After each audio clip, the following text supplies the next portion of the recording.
നമസ്കാരം. Raf talk ഫുട്ബോളിലേക്ക് അവർക്കും സ്വാഗതം. ഒടുവിൽ റയൽ മാഡ്രിഡ് വിജയ വഴിയിലേക്ക് തിരികെ എത്തിയിരിക്കുന്നു. ഒളിമ്പിയാക്കോസിനെതിരെ യുവേഫ ചാമ്പ്യൻസ് ലീഗ് മത്സരത്തിൽ അവർ 3-4 വിജയിച്ച് കയറി. 4 ഗോളുകൾ അടിച്ചതും കിലിയൻ എംബാപ്പെ. യെസ്, എംബാപ്പെ ഗോളടി മേളം നടത്തി. 7 മിനിറ്റിനുള്ളിൽ അദ്ദേഹത്തിന് വക ഹാട്രിക്ക് പിറന്ന കളിയാണ്. കൂടാതെ വിനി ജൂനിയർ തീപ്പൊരി കളി തന്നെ കളിച്ചു. 2 കിടിലൻ അസിസ്റ്റുകൾ ഉണ്ടായിരുന്നു. അദ്ദേഹത്തിൻ്റെ വക ഒരു മനോഹരമായ ഗോൾ ഫിനിഷ് ചെയ്തിരുന്നു. ബട്ട് അൺഫോർച്ചുനേറ്റ്ലി അത് റൂൾഡ് ഔട്ടായി. എല്ലാം കൊണ്ടും വിനിയും പൊളിച്ചടുക്കിയ മത്സരമാണ്.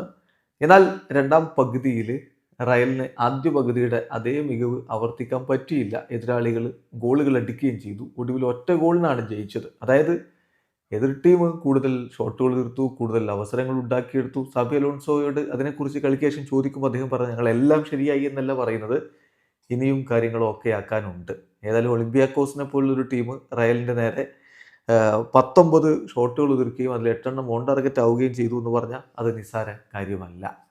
എന്തായാലും ഒടുവിൽ കഴിഞ്ഞ 3 കളികൾ വിജയമില്ലാതെ പോയ റയൽ മാഡ്രിഡ് ഇതാ വിജയിച്ച് കയറിയിരിക്കുന്നു. നെഗറ്റീവ് സ്ട്രീക്ക് ഒഴിവാക്കാൻ പറ്റി എന്നുള്ളത് തന്നെ വലിയ കാര്യമാണ് എന്ന് സാബി പറയുമ്പോൾ എത്രത്തോളം പ്രഷർ ഉണ്ടായിരുന്നു എന്നുള്ളത് അവിടെ വ്യക്തമാവുകയാണ്. മത്സരത്തിൽ ഒളിമ്പിയാക്കോസിന് വേണ്ടി ചിക്കിഞ്ഞോയും മെഹദി തരേമിയും എൽക്കാബിയുമാണ് ഗോളുകൾ കണ്ടെത്തിയത്. മത്സരത്തിൽ റയലിൻ്റെ മുന്നേറ്റങ്ങൾ നയിച്ചുകൊണ്ട് വിനി ജൂനിയറും കിലിയൻ എംബാപ്പയും ആർദ ഗുളറും ഒക്കെ ഒരുമിച്ചാണ് ഇറങ്ങിയത്. മറുഭാഗത്ത് എക്കാബിയും അതുപോലെ ചിക്കിഞ്ഞോയും ഒക്കെ ചേർന്നുകൊണ്ടാണ് ഒളിമ്പിയാക്കോസിന്റെ മുന്നേറ്റങ്ങൾ നയിച്ചത്. കളിയുടെ 8ാമത്തെ മിനിറ്റിൽ സ്വന്തം കാണികൾക്ക് മുന്നിൽ ലീഡ് എടുക്കുന്ന ഒളിമ്പിയാക്കോസിനെയാണ് നമ്മൾ കണ്ടത്. ചിക്കിഞ്ഞോയിലൂടെ അവർ ആദ്യ ഗോൾ അടിച്ചു. എന്നാൽ തിരിച്ചടിക്കാനുള്ള റയലിന്റെ ശ്രമങ്ങൾ 22ാമത്തെ മിനിറ്റിൽ ഫലം കണ്ടു. എംബാപ്പെ തൻ്റെ ആദ്യ ഗോളിൽ കണ്ടെത്തി.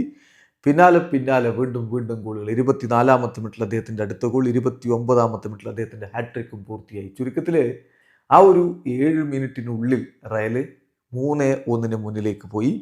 പക്ഷേ രണ്ടാം പകുതിയിൽ തരേമിയിലൂടെ 52ാമത്തെ മിനിറ്റിൽ ഒളിമ്പിയാക്കോസ് ഒരു ഗോൾ കൂടി മടക്കി. എന്നാൽ എംബാപ്പെ ഗോളടി നിർത്തിയിരുന്നില്ല.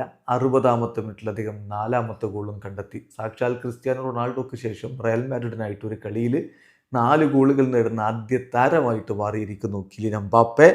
ഒടുവിൽ എൽക്കാബിയിലൂടെ ഒരു ഗോൾ കൂടി ഒളിമ്പിയാക്കോസ് മടക്കിയടിച്ചു. 3-4 എന്ന രൂപത്തിലെത്തി. പക്ഷേ റയൽ മാഡ്രിഡ് വിജയിച്ചു കയറി. വിജയത്തോടു കൂടി 5 കളികളിൽ നിന്ന് 12 പോയിന്റോടെ ചാമ്പ്യൻസ് ലീഗിൻ്റെ പോയിന്റ് പട്ടികയിൽ റയൽ ഇപ്പോൾ 5ാം സ്ഥാനത്താണ്. വീഡിയോ അവസാനിക്കുന്നു. ഫുട്ബോൾ ലോകത്ത് കൂടുതൽ വിശേഷങ്ങളുമായി റാഫ് ടോക്സ് എത്താം.